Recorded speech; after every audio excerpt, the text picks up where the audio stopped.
we are counting down 10 scientists whose curiosity killed them. From political persecution and secret surgeries to lab accidents measured in microseconds, every entry on this list ended the same way. A brilliant, mine gone because they pushed too close to the edge. Some deaths took years to unfold.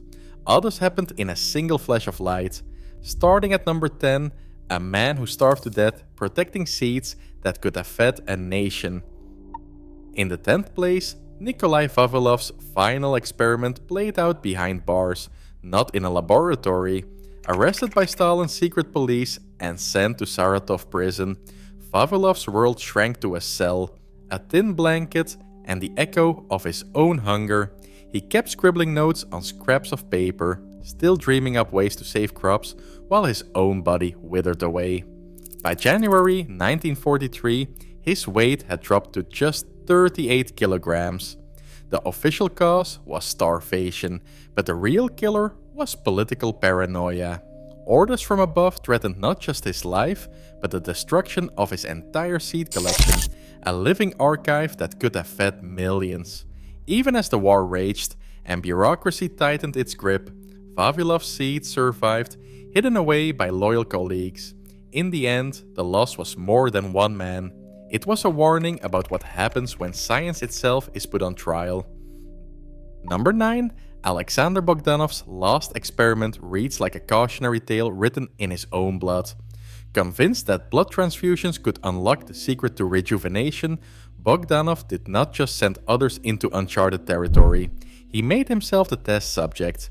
In 1928, inside a modest Moscow clinic, he received a transfusion from a young medical student. The donor's blood type did not match. Within hours, Bogdanov was racked by fever and chills.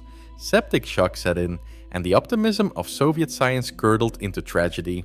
He left behind shelves of revolutionary writings and a warning about the cost of unchecked ambition.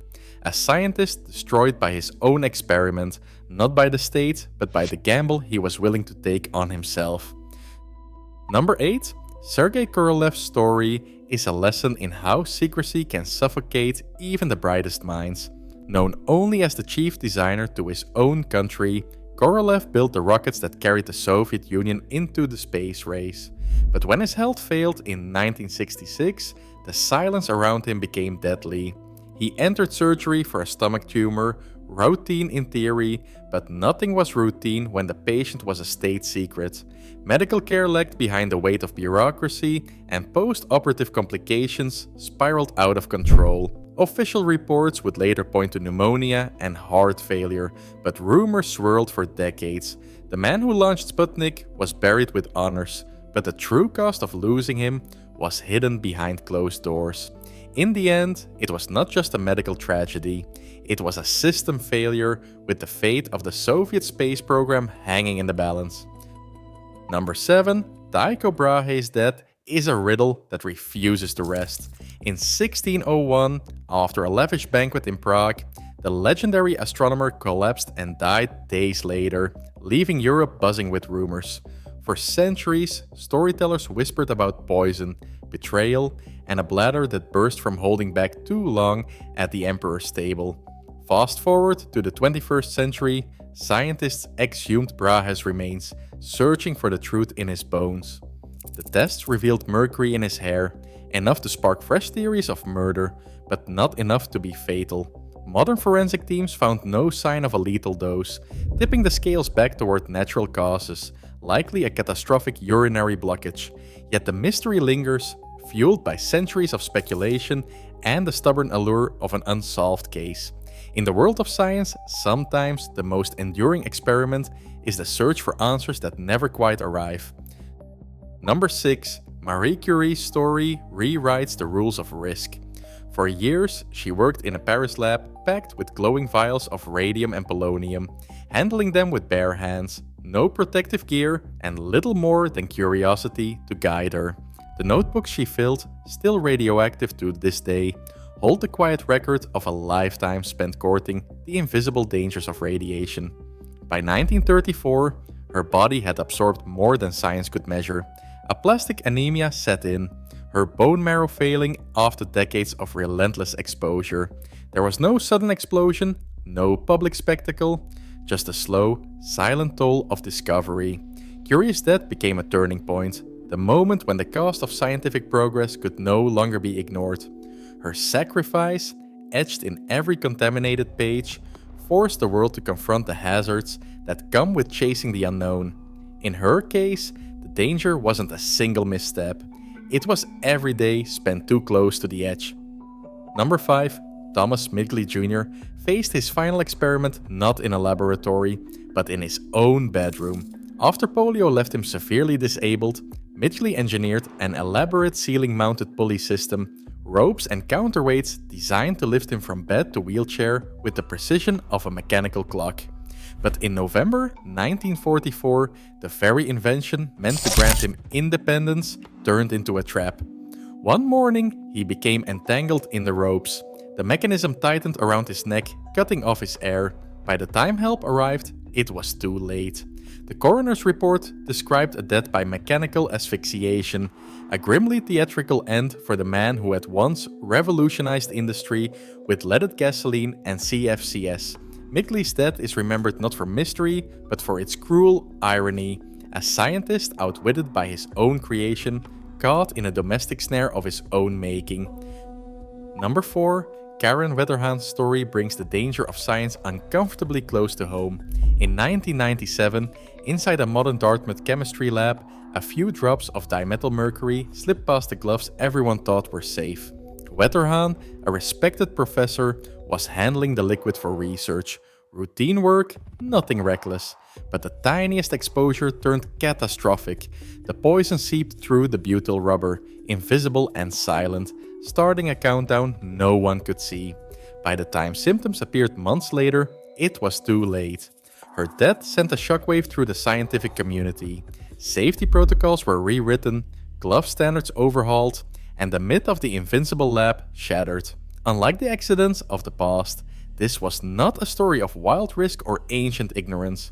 It was the modern world's worst nightmare, a deadly mistake hiding in plain sight, waiting for someone to trust the rules just a little too much. Coming to the top 3, Louis Slotin's final act is a masterclass in tension, equal parts bravado and disaster. On a spring afternoon in 1946, Slotin stood over a table at Los Alamos, hands steady, using nothing but a screwdriver to keep 2 beryllium hemispheres from meeting around a plutonium core. The experiment was so risky, colleagues called it tickling the dragon's tail. Then the screwdriver slipped. In an instant, the room was drenched in blue light. The flash was so bright, witnesses described it as otherworldly. The air crackled with panic as Slotin shouted for everyone to get clear, absorbing the brunt of the radiation himself. Over the next 9 days, his body unraveled from the inside out.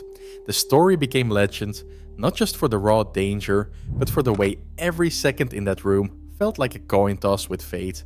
Slotin's death forced laboratories to abandon hands-on criticality work for good, replacing nerve and luck with hard rules and distance. If science has a cautionary tale written in pure adrenaline, this is it. Number 2. Harry Daghlian's last experiment reads like a slow-motion disaster, set in the shadowy corridors of Los Alamos in 1945. Late at night, Daghlian was alone, stacking dense tungsten carbide bricks around a plutonium sphere, the core that would later earn its infamous nickname, the Demon Core. The goal was simple on paper: reflect neutrons, measure the reaction, push the limits of what was known about atomic chain reactions. But one misplaced brick slipped from his hand, landing with a thud that changed everything. In that instant, the core went prompt critical. A silent burst of invisible energy flooded the room.